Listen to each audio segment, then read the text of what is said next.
Alright guys, in this episode of DockSide TV, you're not going to believe just how close we caught the fish from the launch.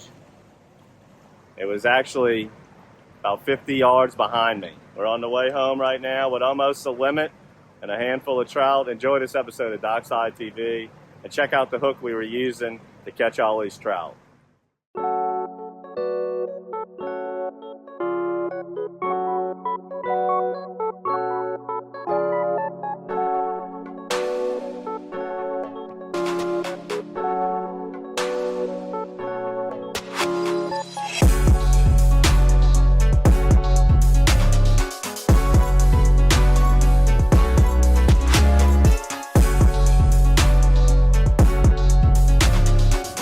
Whiskers hanging out that fish's mouth.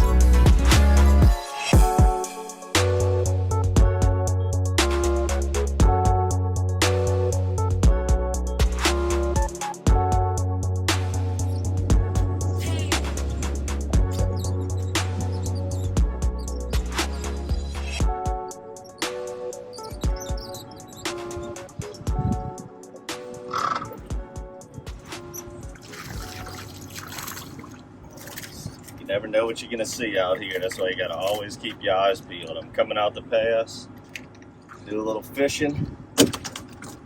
Can't even make it out the canal.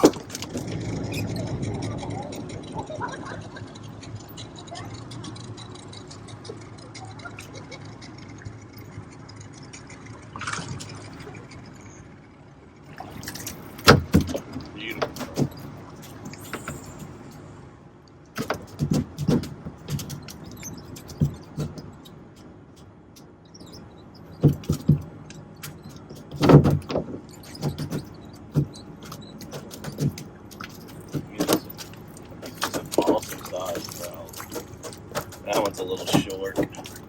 Probably still a keeper though. Go ahead and let him go. Most of them are running about 17 inches. And all I'm doing, I mean, they got shrimp skipping everywhere. I'm just casting. It's about 15 foot here. I'm just reeling it in. Keeping it high in the water column. That's obviously where the fish are. That's a boat. Probably should be throwing the cast net.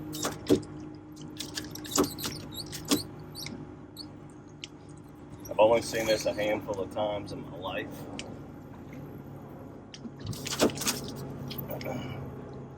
Right here in the mouth of the canal, where big trout are just pulverizing these really nice looking white shrimp. I mean, like I said, I ought to be throwing the cast net, it looks like.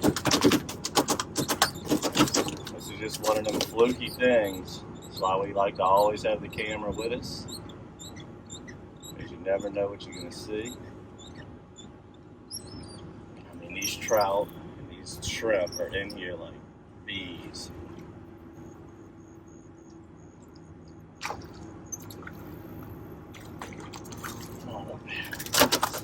Let me show you what I'm using here real quick. Now, when you're on bird, well, I call them bird trout because there's obviously birds right here. The birds usually will tell you when there's shrimp jumping. When you're on school and trout like this, I highly recommend the GoldenEye screw lock. It's where you can corkscrew that jig head onto the lure, and that thing, it's very hard to come off. That way you can catch them one after the other without having to worry about changing lures. Alright, I'm going to show you guys how to rig this GoldenEye corkscrew. It's a 3/0 hook, just like a regular GoldenEye. It fits the matrix shad perfectly. You can see the corkscrew on there. So you're going to push it through just like a regular jig head, about a 1/2 inch, maybe 3/4 of an inch. And once it pushes through, you can't just shove it all the way up to the head. You have to actually spin it onto that corkscrew 3 or 4 times to where it lays flush, and you want it to be perfectly straight, just like that right there. This thing's virtually indestructible. Like I said, we just got 1, 2, 3, 4, 5, 6, 7, 8. There's about 5 in the bucket. 13 fish on one lure. I was just coming around the corner to go out into the lake. Saw some birds diving. Figured somebody threw some crackers in the water or something. And then saw a shrimp skipping, and I knew it was showtime. You want to try to get as many as you possibly can, because things like this do not usually happen for long. I can't believe this is happening this late in the day. Hey, that's a big fish there. I mean, it's almost 9 o'clock.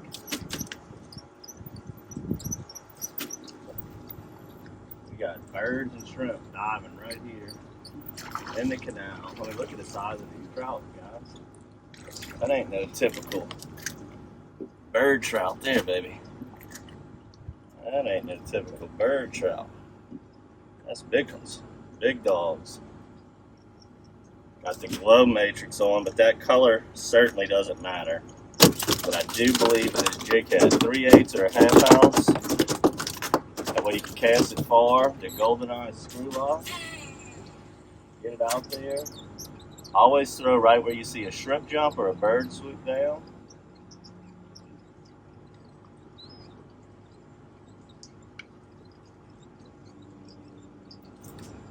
Got our friend in the background using a cork. That's also a very good technique when you're bird fishing, no matter how deep the water, because that cork's going to make the sound of a shrimp jumping out the water. And that's what you want. So while the shrimp are up high, I'm just going to use a jig and just slow roll it back to the boat. Now, if the bite were to slow down, I'll probably let it sink down to the bottom.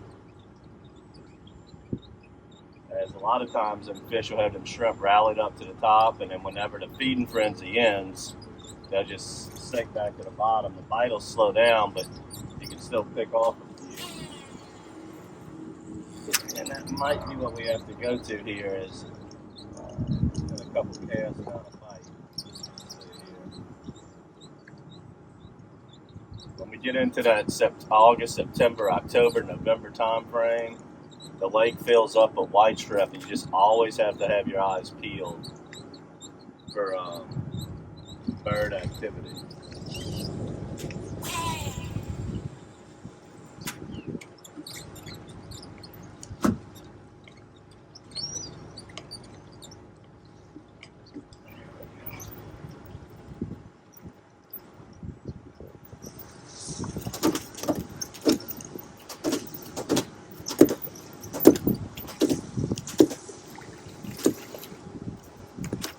Little speck.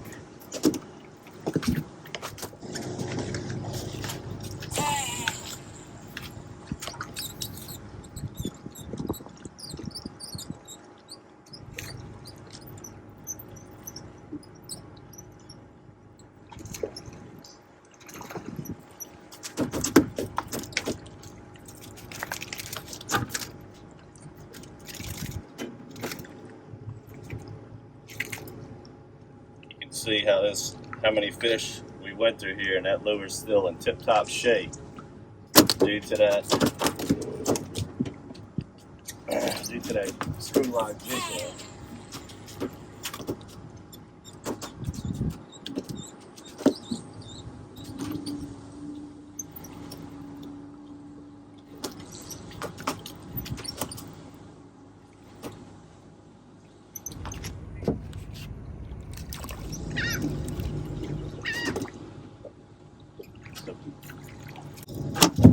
Big school of shrimp just came through again.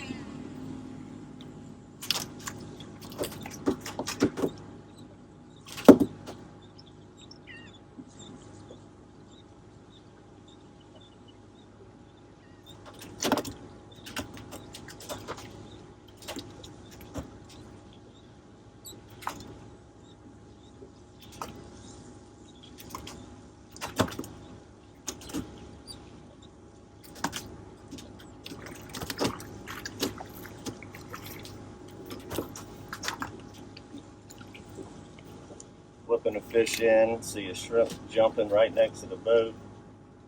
Only in Louisiana you get to see stuff like this.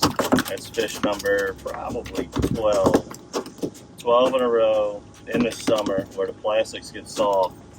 And that corkscrew jig head does such a great job of keeping it on.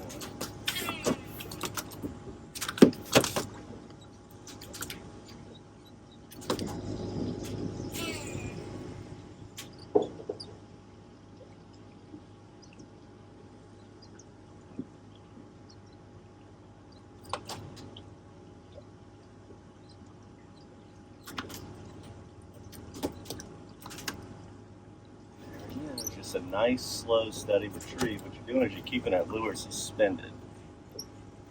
We went over this in some previous episodes when we ran into the shrimp over there in the river systems. And like that little, bounce it on the ground, pop it right off. This lure's still got a few fish left to it. But you want to, when them shrimp come up, no matter how deep the water is, shrimp are up skipping, you want to keep that lure high, whether you want it there top water like we showed y'all in the previous episodes before, or jerk baits like the Matrix minnow. Right now I had this tied on. I knew it was something good to go with because that corkscrew jig head's you're not gonna be just changing baits out a lot. You don't have to worry about the bait tearing up. This thing will really hold it on there.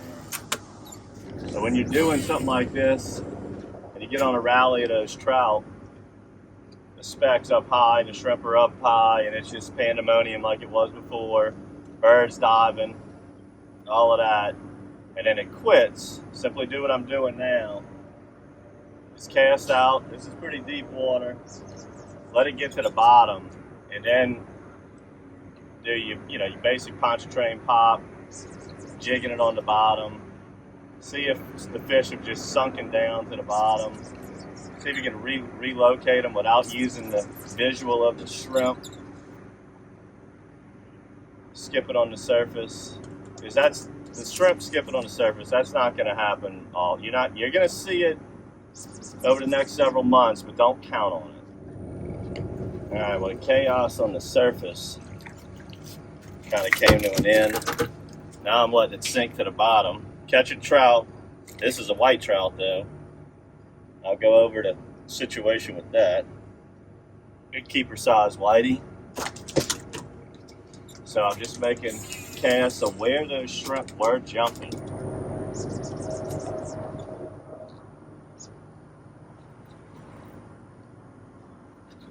Yes.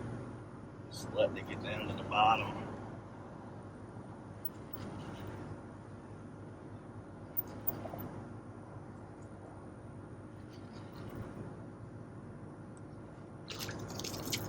Little whitey. Alright guys, I hope you enjoyed this nice, simple, easy trip. Staying in the canals, burning a teaspoon of gas, catching beautiful specks, some white trout, and showcasing that GoldenEye screw lock hook and how effective this is to keep the lure on. We only went through 2 or 3 lures all day. Caught plenty of fish right here. Might have burned a teaspoon of gas, like I said.